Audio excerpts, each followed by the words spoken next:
भारत। वैसे तो भारत देश का इतिहास और कहानियाँ हजार साल पुरानी है। देवों की भूमि कहे जाने वाले भारत में अनगिनत चमत्कार हुए हैं। चमत्कार, ऐसे चमत्कार जिनका रहस्य आज तक वैज्ञानिक पता नहीं लगा पाए। फिर वो चमत्कार यहाँ के रीति रिवाज में हो, यहाँ की संस्कृति में हो, या फिर हजार साल से खड़े हुए मंदिरों में। वैसे तो यहाँ का हर एक मंदिर अपने अंदर राज समेटे है।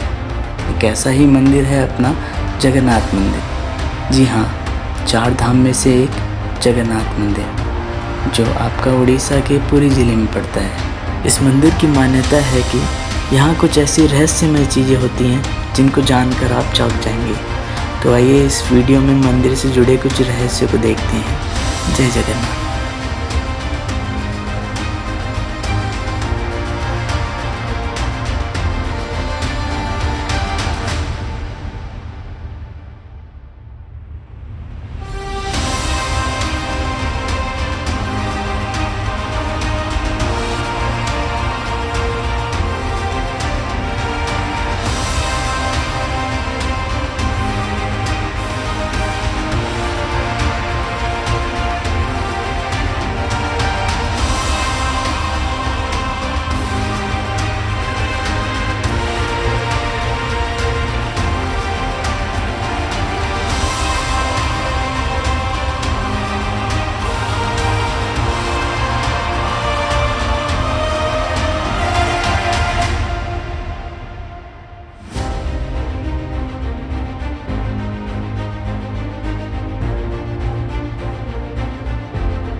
रहस्यमय झंडा। वैसे तो इस झंडे को हवा की दिशा में लहराना चाहिए, पर मंदिर के ऊपर लगा हुआ ये झंडा एक अलग ही दिशा में लहराता है। और मंदिर की मान्यता ये है कि एक पुजारी रोज़ ऊपर चढ़ के पुराने झंडे की जगह नया झंडा लगाता है। और कहा जाता है अगर ऐसा किसी दिन नहीं हुआ तो ये मंदिर अगले 18 साल के लिए बंद हो जाएगा। मंदिर के ऊपर लगा हुआ चक्र। कहा जाता है मंदिर के ऊपर लगा हुआ चक्र सुदर्शन चक्र को ध्यान में रखते हुए अष्ट धातु से बनाया गया है। इस चक्र की मान्यता यह है कि इसकी परछाई सुबह दोपहर शाम कभी भी धरती पर नहीं पड़ती। समुंदर की आवाज़। वैसे तो मंदिर से समुद्र बहुत पास ही है, पर जैसे ही आप मंदिर के अंदर एंटर करेंगे आपको लहरों की आवाज़ सुनाई देना बंद हो जाएगा। और जैसे ही आप एक कदम मंदिर के बाहर रखेंगे आपको लहरों की आवाज़ सुनाई देने लगेगी।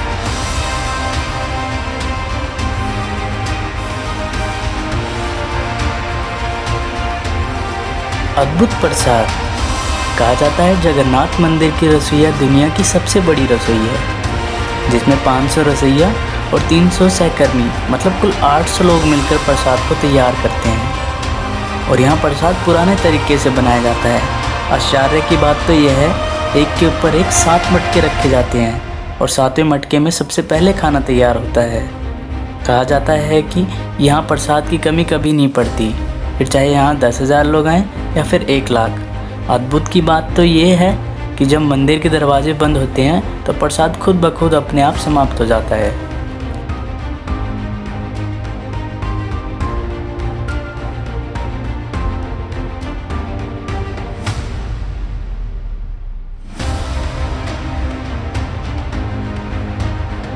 पंछी नहीं बैठते। कहा जाता है मंदिर के ऊपर से प्लेन, हेलीकॉप्टर इत्यादि का उड़ना निषेध है, पर ये बात हमारे इन बेचारे बेजुबान पंछियों को भी पता है। तभी तो आसपास के मंदिरों पे आपको पंछी बैठे दिख जाएंगे, पर मेन मंदिर की छत पे आपको एक भी पंछी बैठा नहीं दिखेगा। कितना अद्भुत है ना ये चमत्कार हमारे जगन्नाथ भगवान का।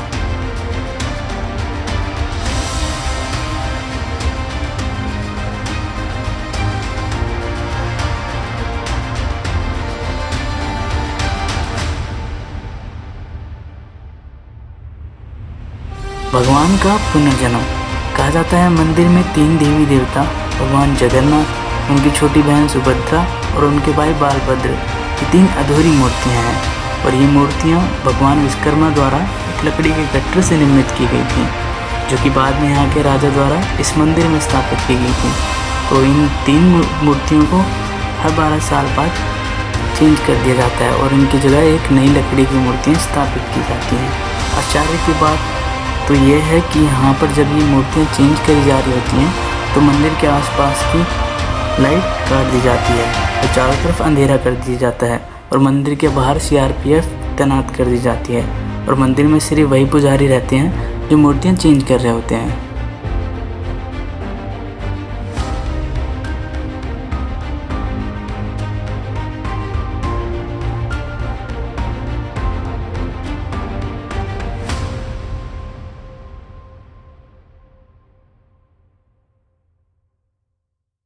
श्री कृष्ण का जिंदा दिल।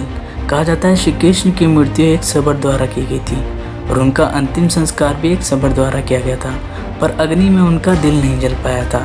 तो सबर ने उनके दिल को एक लकड़ी में रख के समुद्र में प्रवाहित कर दिया था, जो कि बहता बहता यहाँ के राजा के पास पहुँचा और बाद में विश्वकर्मा भगवान द्वारा उस लकड़ी से 3 मूर्तियाँ निर्मित की गई। कहा जाता है आज भी वो दिल भगवान जगन्नाथ की मूर्ति में जीवित है, जिसे ब्रह्म पदार्थ भी कहा जाता है।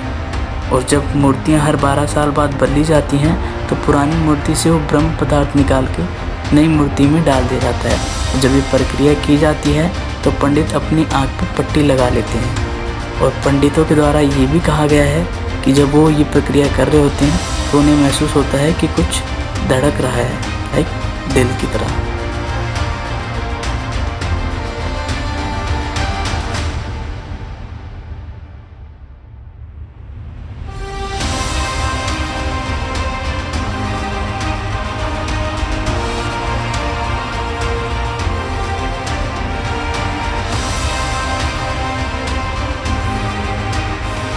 भगवान को होता है बुखार।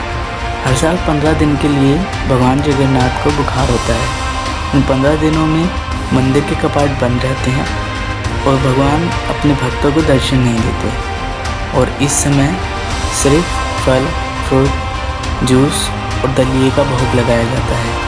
और जब 15 दिन के बाद भगवान ठीक हो जाते हैं तो रथ पर सवार होकर आ जाते हैं अपने भक्तों के बीच में उन्हें दर्शन देने के लिए, जिसे रथ यात्रा भी कहा जाता है, जो आषाढ़ मास के शुक्ल पक्ष की द्वितीय तिथि को हर साल निकाला जाता है। ऐसा कहा जाता है कि भगवान के एक भक्त हुआ करते थे जिनका नाम माधव दास जी हुआ करता था। एक बार ऐसा हुआ कि वो बीमार पड़ गए और ऐसे बीमार पड़े कि उनका मलमूत्र बिस्तर पे ही लेटे लेटे होने लगा। तो भगवान से देखा नहीं गया और भगवान पहुंच गए उनकी सेवा के लिए। क्योंकि माधव दास जी अकेले थे तो भगवान उनके वस्त्र धोना, दवाई इत्यादि, खाना पीना सब भगवान किया करते थे। और जैसे ही माधव दास जी ठीक हुए तो उनका एक ही सवाल आया कि भगवान आप तो भगवान हो, आप पहले ही मुझे ठीक कर देते तो आपको ये सेवा नहीं करनी पड़ती।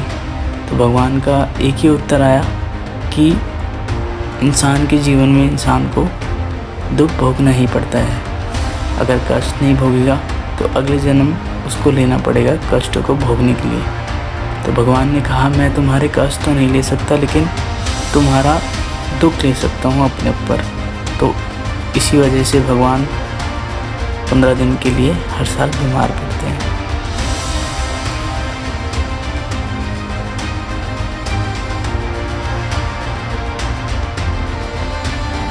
हमारा भारत, यहाँ आए दिन कलयुग में भी चमत्कार और रहस्यमय चीज़ें हुआ करती हैं।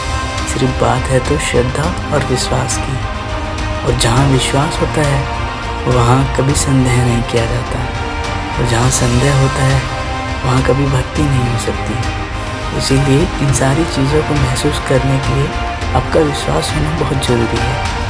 प्यार से बोलेंगे जय जगन्नाथ।